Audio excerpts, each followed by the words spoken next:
台湾省台南市台湾首庙天坛，同时也恭喜我们天坛荣获内政部公益奖，再度掌声喝彩，恭喜您，谢谢。台南市111年宗教团体兴办社会公益事务绩优表扬大会，30日伫来贵人饭店登场，市长委托伊办成讲座，予每一间得奖的庙宇、宗教团体、道场等等，感谢因配合政府合作推动各项宗教优质化政策。宗教本来就是劝人为善，但是除了劝人为善以外，对着社会公益的这个用心、用力、出钱出力，而且搁教化的人心，不管是对咱的信众，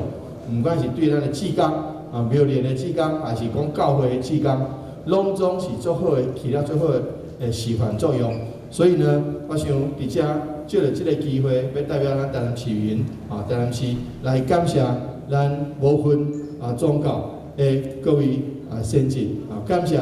大家对台南市的付出。今年咱市接受内政部宗教表扬者有25件，表扬数是全国上济。其中荣获行政院青景奖有正统罗力门圣母庙、下营上帝庙、台湾守庙天坛、碧宣寺，以及台观音行者奖等5间宗教团体。内政部处长陈宗彦今日嘛特别回来到台南，向所有得奖的团体致意。代表咱中央来感谢咱所有的宗教团体。咱自疫情的这段时间2冬外，要将近3冬的时间。如果台湾社会无咱宗教团体的配合，而且是背后鼓励支持咱的信徒，袂当讲会当无法度伫这3冬的时间，咱台湾的疫情会当这么平顺时啦。